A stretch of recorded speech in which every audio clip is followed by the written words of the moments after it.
दोस्तों आज इस वीडियो में मैं आपके लिए लेके आई हूँ क्लास 10th का सोशल साइंस का पेपर जो 16 मार्च को होने वाला है, यानी कि कल होने वाला है। तो इसके लिए इस वीडियो में मैं आपके लिए कुछ इंपॉर्टेंट क्वेश्चंस लेके आई हूँ जो आपको कल के पेपर में भी देखने को मिलेंगे। सबसे पहले अपन स्टार्ट करेंगे सेक्शन ए। इसमें पूरे सेक्शन 4 सेक्शन आएंगे, जिसमें से सबसे पहले अपन सेक्शन ए कंप्लीट करेंगे जिसमें है ऑब्जेक्टिव टाइप क्वेश्चन। पहला question, choose the correct answer of the following question and write in the answer book. Question number first, who is the author of the book Hind Swaraj. Hind Swaraj की book के author का नाम क्या है? Option A Jawaharlal Nehru, option B Nelson Mandela, option C Mahatma Gandhi, option D Bhagat Singh. तो इसका right answer है option C Mahatma Gandhi. ठीक है, नेक्स्ट क्वेश्चन, हिंदी वाले भी देख लेना, इसमें स ऑप्शन आएगा महात्मा गांधी। ठीक है, उसके बाद आ जाएगा who led the Bardoli Satyagraha. Bardoli Satyagraha किसने लीड किया था? Option A Mahatma Gandhi, option B Vallabhbhai Patel, option C Jawaharlal Nehru, option D Bhimrao Ambedkar. तो इसका राइट आंसर है option B Vallabhbhai Patel. Next question है question number third, Bretton Woods conference was agreed upon. Bretton Woods conference से ये कब हेल्ड हुआ था, कब एग्रीड किया गया था? तो ये इसमें ऑप्शन है, option A in December 1943, option B in January 1944, option C in March 1944, option D in July 1944। तो इसका करेक्ट आंसर है ऑप्शन डी इन जुलाई 1944। ठीक है, fourth question, which of the following fibre is called golden fibre. कौन से fibre को golden fibre कहा जाता है? Option A cotton, option B woollen, option C jute, option D silk. इसका करेक्ट आंसर है option C jute. Next question, question number fifth, which was the first book printed in Gutenberg in 1448। First book बतानी है जो print हुई थी गुटेनबर्ग में in 1448। Option A Bible, option B Quran, option C Diamond Sutra, option D three Pitaka Koreana. इसमें सही answer है option A Bible. Next question है sixth, one of the oldest political party in the world. Oldest political party कौन सी है world में? तो इसका answer इसका ऑप्शंस हैं, option A Bharatiya Janata Party, option B Indian National Congress Party, option C Bahujan Samaj Party, option D Communist Party of India. तो इसका correct answer है B Indian National Congress Party. ठीक है, next question seventh, the problems faced by a democratic governance system are called. Option A challenges of democracy, option B challenges of the representatives, option C public challenges, option D challenges of dictatorship. तो इसका right answer है challenge of democracy. ठीक है, next question, question number 8, in which of the following countries there is a two party system. Two party system कौन सी country में है? Option A India, option B France, option C USA, option D Pakistan. तो इसका correct answer है option C USA. ठीक है, next question, 8 present consumer organisations in India are.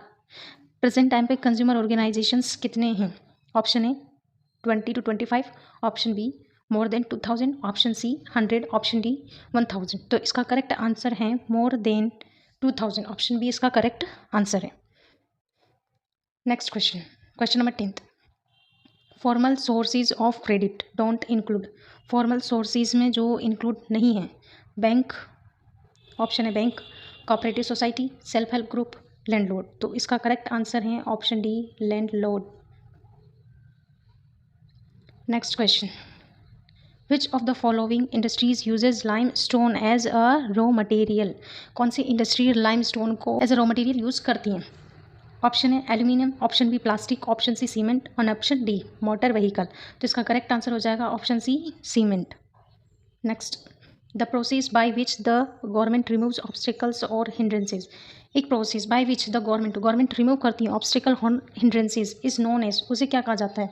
Option है process of urbanisation, option B process of liberalisation, option C process of localisation, option D process of socialisation. तो इसका correct answer है option B process of liberalisation. Question number second है fill in the blanks. अब इनको fill करेंगे। ठीक है, first question, a person who staples और sorts wool according to its fibre is called. तो इसमें फर्स्ट में आ जाएगा स्टेपलर। एक minute,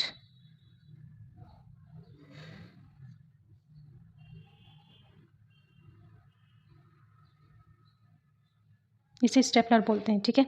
second, a parchment made from the skin of animals is called, जो पार्चमेंट है जो एनिमल्स की स्किन से बनाया जाता है इसे बोलते हैं वेलम, ठीक है। स्पेलिंग देख लेना तुम। नेक्स्ट है, if women are engaged in blank work then they get more respect in family and society, तो इसमें आ जाएगा पेड वर्क। पेड, आजकल मेल्स तो सब कमाते ही हैं, लेकिन अगर साथ में अगर फीमेल्स भी कमाने लग जाएं तो फीमेल्स को फैमिली में और सोसाइटी में रेस्पेक्ट मिलना स्टार्ट हो जाती है, ठीक है। तो अच्छी बात है कि अगर मेल के साथ साथ अगर फीमेल भी अर्न कर रही है तो, ठीक है। Next question, tax on imports is an example of, तो इसमें आ जाएगा ट्रेड बैरियर। ट्रेड बैरियर इसका राइट आंसर है, ठीक है। उसके बाद आ जाएगा most people tend to be very blank of political parties, तो इसमें आ जाएगा tend to be very critical, ठीक है। Next, democratic government take blank time in decision making as compare to dictatorships, तो ये जो ब्लैंक हैं यहाँ पे आ जाएगा more. Democratic government take more time in decision making as compare to dictatorships. Question number third, answer very short answer type question in one word और one line, इनका अपन को वन वर्ड या वन लाइन में इनका answer देना है। Question number first, write the names of 2 Satyagraha movements launched under the leadership of Gandhi ji, ठीक है। तो इसमें एक मूवमेंट तो हो जाएगा खेड़ा सत्याग्रह मूवमेंट और सेकंड हो जाएगा अहमदाबाद सत्याग्रह मूवमेंट, ठीक है। नेक्स्ट क्वेश्चन है, when did James Watt patent his steam engine, तो इसका आंसर हो जाएगा in 1871। In 1871 James Watt patent his steam engine, ठीक है। Next question, write the names of the ports from which India traded with foreign countries, ऐसे ports के नाम लिखने हैं जिनसे इंडिया ट्रेड करती है विद फॉरेन कंट्रीज़ के साथ। तो सबसे पहले तो अपना हो गया एक तो मुंबई वाला, मुंबई, ठीक है। और सेकंड हो गया गुजरात में जो है Kandla port, Kolkata port,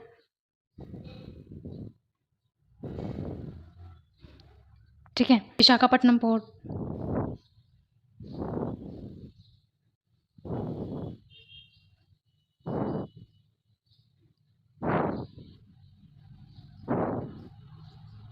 Visakhapatnam port, ठीक है। तो ये 4 पोर्ट हो गए, और भी ऐसे बहुत सारे पोर्ट्स हैं, ठीक है, जो तुम इसमें में लिख सकते हो।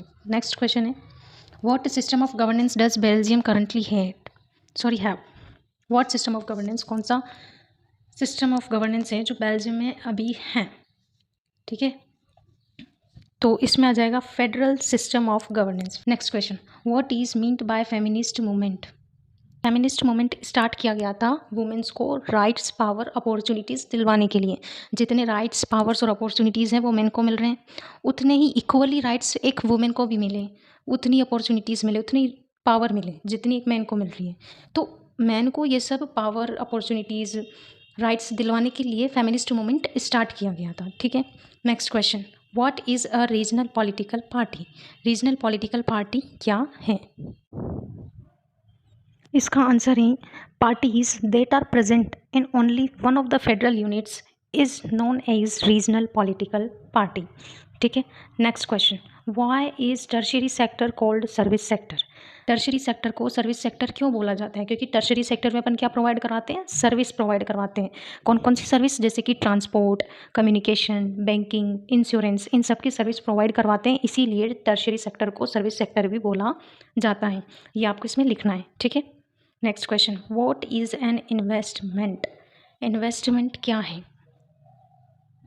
अब इन्वेस्टमेंट तो अपन अच्छी चीज़ों के लिए ही करते हैं, जैसे कि कुछ भी बिजनेस करना है तो उसमें अपन ने इन्वेस्ट किया, कुछ भी प्रॉपर्टी बनानी है उसमें इन्वेस्ट किया, शॉप डालनी है तो उसमें जो भी सामान चाहिए वो लाने के लिए अपन ने उसमें पैसे इन्वेस्ट किए।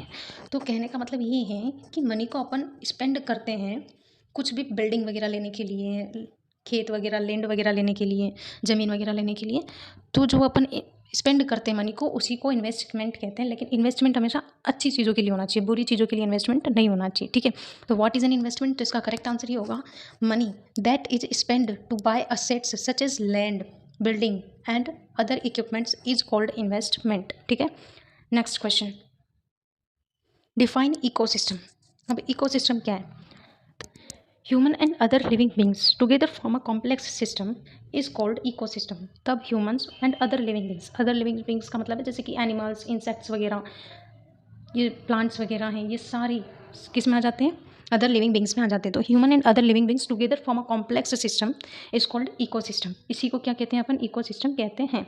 Next question, name 2 agro based industries. ऐसी 2 इंडस्ट्रीज के नाम लिखने हैं जो एग्रो मतलब कृषि पर बेस्ड हो, ठीक है, जो एग्रीकल्चर पर बेस्ड हो। ऐसी 2 कंट्रीज के नाम लिखने, ठीक है। सबसे पहले तो इसमें आ जाएगा, अपन सुबह उठते से क्या बनाते हैं? चाय शक्कर के बिना अधूरी है। तो सबसे पहले तो अपनी इसमें आ जाएगी शुगर इंडस्ट्री, क्योंकि शुगर किससे बनती है? शुगर केन से। शुगर केन एग्रीकल्चर में ही तो आता है। तो सबसे पहले आ जाएगा sugar industry. Cotton textile industry, biscuit जो अपन खाते हैं वो भी इसी के ऊपर बेस्ड है, एग्रो बेस्ड इंडस्ट्री के ऊपर। तो बिस्किट इंडस्ट्री भी इसी में आ जाएगी, ठीक है। ऐसे बहुत सारी इंडस्ट्रीज हैं जो एग्रो बेस्ड इंडस्ट्रीज में आती हैं, ठीक है। अब अपना सेक्शन ए कंप्लीट हो गया। अब अपन करेंगे सेक्शन बी कंप्लीट, ठीक है, करेंगे, ठीक है। तो इसमें सबसे पहले अपन स्टार्ट करेंगे शॉर्ट आंसर टाइप क्वेश्चन से। शॉर्ट आंसर टाइप क्वेश्चन अपन इसमें करेंगे और इसकी वर्ड लिमिट है 50 वर्ड्स, ठीक है, 50 वर्ड्स में। तो क्वेश्चन नंबर फर्स्ट है, right A short note on Jallianwala Bagh incident. Jallianwala Bagh incident के ऊपर अपन को एक शॉर्ट नोट लिखना है, 50 शब्दों में लिखना है, इससे ज़्यादा नहीं होना चाहिए, मतलब 5-6 लाइन में कवर हो जाना चाहिए। तो जलियांवाला बाग जो इंसिडेंट है, आप मुझे सब ये कमेंट में बताओ कि जलियांवाला बाग इंसिडेंट कब हुआ था। जिसको भी याद है वो सब मुझे बता देना कमेंट में कि जलियांवाला बाग इंसिडेंट कब हुआ था, और जिसको नहीं याद वो सुन लो। जलियांवाला बाग इंसिडेंट हुआ था 13 अप्रैल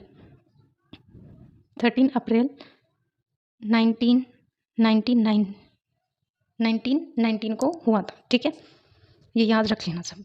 नेक्स्ट क्वेश्चन, और ये सिर्फ इतना से नहीं लिख देना कि ये कब हुआ था, इसमें और भी डिटेल्स है जो आप लोगों को डालनी है। मैंने सिर्फ आपको इसकी डेट बताई है कि ये कब हुआ था, ठीक है। और अगर आपको ये क्वेश्चंस नहीं आते हैं तो आप मेरे को बता देना, मैं इनके आपको आंसर्स भी डाल दूंगी, यूट्यूब पे आप देख लेना, ठीक है। Next question, what do you know about Bardoli Satyagraha. British time पे ही ब्रिटिश ने किसानों के ऊपर इतने सारे टैक्स लगा दिए थे कि किसान कि कुछ बच ही नहीं रहा था, सब कुछ उसी में जा रहा था, उनके खाने पीने के लिए भी कुछ नहीं बच रहा था। तो बहुत परेशान हो गए थे। और वो जो किसान थे वो बारदोली गांव के थे, और ये बारदोली गांव है गुजरात में, ठीक है। तो बारदोली गांव के किसान फिर सरदार वल्लभ भाई पटेल के पास जाते हैं।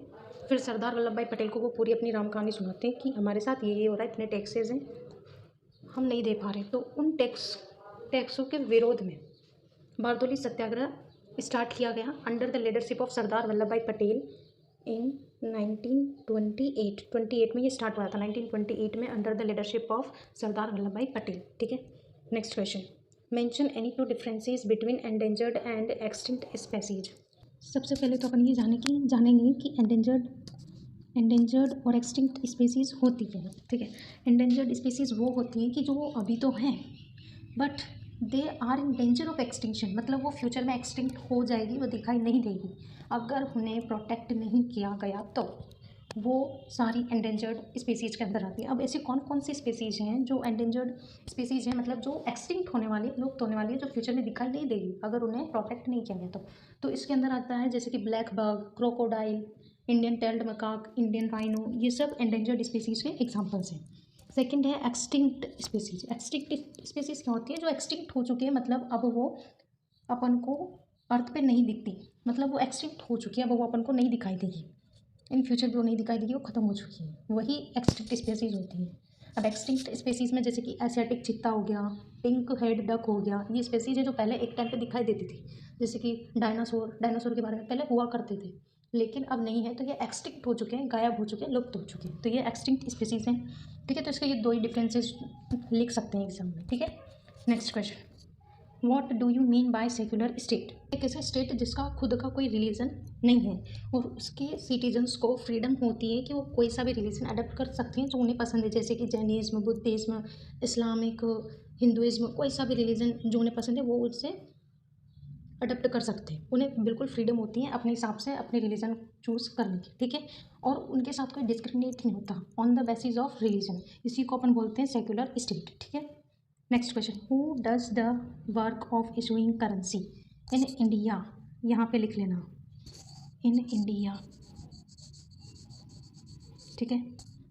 तो इसका आंसर होगा RBI, Reserve Bank of India does the work of issuing currency in India, ठीक है। नेक्स्ट क्वेश्चन है, where is rail transport the most convenient means of transport and why. अब rail transport most convenient means of transport कहाँ हो सकता है, planes में, क्योंकि ट्रेन प्लेट में ज़्यादा अच्छे से चलती है as compare to hilly areas. तो फर्स्ट तो इसका हो गया कि प्लेन एरियाज में ये मोस्ट कन्वीनियंट है, ठीक है। एंड वाई, नेक्स्ट क्वेश्चन है वाई रेल ट्रांसपोर्ट प्लेन्स में मोस्ट कन्वीनियंट इसलिए होता है क्योंकि easy to build railway route in plain areas. Plain areas में रेलवे रूट बनाना इजी हो जाता है। सेकेंड ये है कि प्लेन एरियाज में पॉपुलेशन ज़्यादा रहती है, डेंस पॉपुलेशन एरिया है प्लेन एरिया, तो उसमें इनकम का चांस भी ज़्यादा रहता है क्योंकि डेंस एरिया है तो ट्रैवल भी ज़्यादा करेगी तो इनकम भी ज़्यादा होगी। तो इसके दो कारण ये हैं, पहला तो ये कि easy to build a railway route in a plain area and second leads to more income, income भी ज़्यादा आती है इससे, ठीक है। Next question, explain the importance of human development index. Importance बताना है ह्यूमन डेवलपमेंट इंडेक्स का। पहला तो यह हो गया कि it indicates about countries level of development, country के लेवल के डेवलपमेंट के बारे में बताता है। Second, it tells about literacy rate, per capita income and life expectancy. Third point क्या हो जाएगा कि it shows the level of progress of various countries in the direction of human development, ठीक है। Next question, mention any two benefits obtained by local companies for joint production of multinational companies, write any two benefits लिखना है, ठीक है। इसका भी अपन points में लिखेंगे दो। पहला, multinational companies can provide money for additional investments. जो लोकल कंपनीज हैं उनको मल्टीनेशनल कंपनी पैसा दे सकती है एडिशनल इन्वेस्टमेंट के लिए, ठीक है। सेकेंड है, multinational companies might bring with them the latest technology for production. Multinational companies जो होती हैं वो बहुत ज़्यादा एडवांस्ड होती है, तो उनके पास बहुत न्यू टेक्नोलॉजीज़ होती है, तो न्यू टेक्नोलॉजीज़ भी वो लोकल कंपनीज को प्रोवाइड करवा सकती है, ठीक है। Next question, enlist any four rights of consumers, ठीक है। इसमें फोर राइट्स लिखने हैं कंज्यूमर्स के, ठीक है। वो तो कंज्यूमर्स तो सभी होते हैं आजकल, तो फोर राइट्स लेकिन सबको पता नहीं होते हैं। तो पहला राइट है वो है right to be informed, right to be informed. Second है राइट टू चूज। थर्ड है right to seek redressal and fourth है राइट टू रिप्रेजेंट, ठीक है। नेक्स्ट क्वेश्चन है, what do you mean by sustainable development. Sustainable development से आप क्या समझते हैं, ठीक है।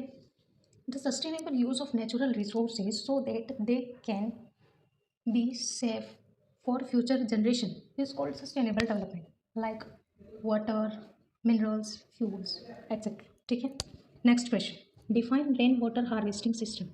रेन वाटर हार्वेस्टिंग सिस्टम क्या है, रेन वाटर है उसको सेव करना ही रेन वाटर हार्वेस्टिंग सिस्टम होता है, जैसे कि rooftop rain water harvesting system का जो प्रोजेक्ट वो चलाता है। नेक्स्ट क्वेश्चन है, what is golden quadrilateral super highway. Golden quadrilateral super highway क्या है, तो ये एक ऐसा हाईवे है जो 4 मेन सिटीज़ को जोड़ रहा है। पहली सिटी कौन सी है, न्यू दिल्ली। सेकंड मुंबई, तीसरी चेन्नई और फोर्थ है कोलकाता, ठीक है। ये 4 सिटीज़ हैं जो ये जुड़ रहा है और ये 6 लेन का हाईवे है, 6 लेन का हाईवे है। और ये किसने इम्प्लीमेंट किया है, तो ये इम्प्लीमेंट किया है NHAI। अब इसकी फुल फॉर्म किस किस को याद है वो मुझे सब कमेंट करके बता देना, और जिसको नहीं याद है वो एक बार सुन लो, National Highway Authority of India, ठीक है। नेक्स्ट, अब अपना सेक्शन सी स्टार्ट हो गया। सेक्शन सी अब अपन करेंगे और इसमें ये सारे क्वेश्चंस अपने 3-3 नंबर के होंगे, 3-3 मार्क्स के क्वेश्चन हैं ये सारे, ठीक है। तो इसमें क्वेश्चन नंबर 16 से स्टार्ट हो रहे हैं लॉन्ग आंसर क्वेश्चन ये सारे, और इनकी वर्ड लिमिट है 100 वर्ड्स, ठीक है।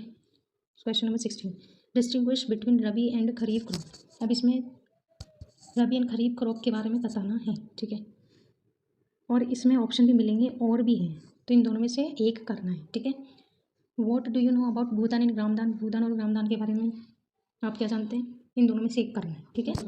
Next question, question number 17, what was the impact of Great Depression of 1929 on Indian economy, और the first world war was the first modern industrial war, do you agree with the statement, explain. अगर आप इस statement के साथ agree हैं तो explain कीजिए कैसे एग्री हैं, ठीक है, अपने स्टेटमेंट देना है। तो इन दोनों में से भी आपको एक ही करना है, ठीक है। Next question, question number 18, question number 18, what is the main difference between a federal form of government and a unitary one. Difference बताना है, main difference between a federal form of government and a unitary one. Right any 3 differences, और 3 differences बताने हैं। और describe any 4 features of the third year of government. 4 features लिखने हैं third year of government के। इन दोनों में से भी जो आपको सबसे ज़्यादा अच्छे से याद हो, जो आ रहा हो, वही करना, ठीक है। Next question, explain the interdependence of primary, secondary and tertiary sector in economy, ठीक है।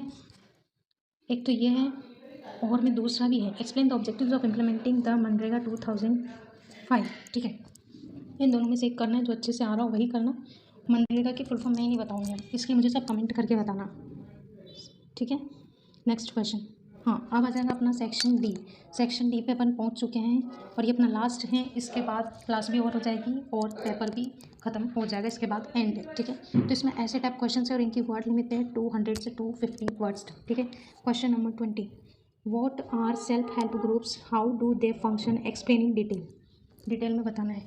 और explain the role of money in an economy, money का क्या रोल है इकोनॉमी में, उसके बारे में एक्सप्लेन करना है। इन दोनों में से एक करना है, ठीक है। Next question, question number 21, briefly trace the unification of Germany, unification of Germany के बारे में बताना है। और what do understand by romanticism, how did romanticism contribute to develop the idea of nationalism, explain, ठीक है। अब इन दोनों में से भी आपको करना है, लेकिन मैं 100% के साथ कह रही हूँ कि इन दोनों में से एक क्वेश्चन तो आना है एग्जाम में, तो इन दोनों को प्रिपेयर करके जाना, आ जाएगा, ठीक है। नेक्स्ट क्वेश्चन है question number 22, write the answer in the given map. ये मैप वाला क्वेश्चन है, इसको मैप में फिल करना है, ठीक है। Mark the following in the given outline map of India, ठीक है। अब ये 4 ऑप्शन है, ऑप्शन है Beawar, option B Nagpur, option C Rawatbhata, option D Balaghat. इन चारों को या तो आप मैप में भर दो, और या फिर इन चारों को आप मैप में भर दो, जो भी आपको इजी लगे वो आप मैप में फिल कर सकते हो, ठीक है। एक बार मैं इन सबको आपको मैप में फिल करके बता देती हूँ। तो इनको मैप में फिल करके मैं आपको एक बार बता देती हूँ। यहाँ पे मैंने मैप भी अटैच किया हुआ है, और आपके भी एग्ज़ाम में ये ऐसा ही आउटलाइन वाला मैप आएगा, स्टेट्स वाला मैप नहीं आएगा। और अगर आप सोच रहे हैं कि स्टेट वाला मैप आएगा, तो नहीं आएगा, इसी मैप में आपको ये भरना है। तो इस मैप में आपको मैं ये फिल करके बता देती हूँ कहाँ क्या क्या है। फर्स्ट मैप में ब्यावर लिया था, ब्यावर कहाँ है, राजस्थान, और राजस्थान ये रहा, और राजस्थान में ही ब्यावर है, तो आप यहाँ पे ऐसे ये टिक लगा के लिख देना ब्यावर, ठीक है। सेकंड है नागपुर, नागपुर का है महाराष्ट्र स्टेट में, अब यहाँ से महाराष्ट्र स्टेट स्टार्ट हो जाता है, तो यहाँ पे नागपुर लिख देना, ठीक है। सेकंड था रावतबाटा, रावतबाटा है चित्तौड़ में, चित्तौड़ राजस्थान के चित्तौड़ डिस्ट्रिक्ट में, तो यहाँ पे ऐसे ये लगा के लिख देना कि यहाँ पे ब्यावर है, ठीक है। नेक्स्ट है बालाघाट, बालाघाट कहाँ पे है, बालाघाट यहाँ पे मध्य प्रदेश में यही है, ठीक है। यहाँ पे ऐसे लगा के लिख देना, ठीक है, बालाघाट। अब जो सेकंड था और में जो था उसके भी मैं करके बता देती हूँ, रत्नागिरी, रत्नागिरी याद कर लेना, जो भी तारक मेहता का उल्टा चश्मा देखता होगा उसमें जो भीड़ के कोई रिलेटिव्स हैं जो रत्नागिरी में रहते हैं, और वह रत्नागिरी के जो फेमस आम होते हैं वो उन्हें भेजते हैं। तारक मेहता में से आपने ये वाला एपिसोड देखा होगा, तो याद रख लेना वो यही रत्नागिरी है जहाँ के आम बहुत फेमस हैं, जो भीड़ के रिलेटिव्स उन्हें भेजते हैं, ठीक है। तो रत्नागिरी यहाँ पे है रत्नागिरी, तो यहाँ पे रत्नागिरी कर देना, ठीक है। सेकंड है रानीगंज, रानीगंज है वेस्ट बंगाल में, ठीक है। तो यहाँ पे रानीगंज लिख देना कि यहाँ पे रानीगंज है, ठीक है। नेक्स्ट है बालारी, बालारी कहाँ पे है, तो ये कर्नाटका में है, कर्नाटका में इस जगह पे आप लिख देना यहाँ पे ये बालारी है, ठीक है। लास्ट है जमशेदपुर, जमशेदपुर कहाँ है, जमशेदपुर बिहार में है, तो यहाँ पे इस जगह पे आप लिख देना कि यहाँ पे जमशेदपुर है, ठीक है। तो ये आपका पूरा मैप हो गया। और अगर आप चाहते हैं कि मैं मैप की और अलग से वीडियो लेके आऊँ, तो आप मुझे कमेंट करके बता देना, मैं पूरे मैप को अच्छे से अलग से एक सेपरेट वीडियो बना के आपको इंपॉर्टेंट जो आपके एग्जाम में कल आने वाले हैं वो शाम तक मैं अपलोड कर दूँगी, ठीक है। तो आप मुझे कमेंट करके बता देना। और अगर आपको और भी क्वेश्चन पेपर जो सॉल्व करने हैं, तो आपको मुझे वो भी बता देना, मैं और मॉडल पेपर्स और ले आऊँगी, जो और इंपॉर्टेंट कुछ क्वेश्चन हैं जो इस वीडियो में पूरा कवर नहीं कर पाई, वो मैं आपको बता दूँगी, जो आपके कल के पेपर में मिलने वाले हैं कुछ और क्वेश्चन। तो उसके लिए भी आप मुझे कमेंट में बता देना, तो मैं वो सारी वीडियोज़ आपको अपलोड कर दूँगी। और कल सुबह 6 बजे भी एक वीडियो अपलोड करूँगी जो सिर्फ मेरे चैनल को जिसने सब्सक्राइब किया हुआ है उन्हीं लोगों के लिए होगी। तो अगर आपने अभी तक चैनल सब्सक्राइब नहीं किया है तो चैनल सब्सक्राइब कर लेना, क्योंकि कल सुबह 6 बजे की वीडियो आपके लिए बहुत इंपॉर्टेंट होने वाली है और उसमें से बहुत सारे ऐसे क्वेश्चंस होंगे जो आपको एग्जाम में देखने को भी मिलेंगे। तो उस वीडियो को मिस मत करना, इसलिए चैनल को सब्सक्राइब कर देना और एग्ज़ाम अच्छे से देके आना। All the best.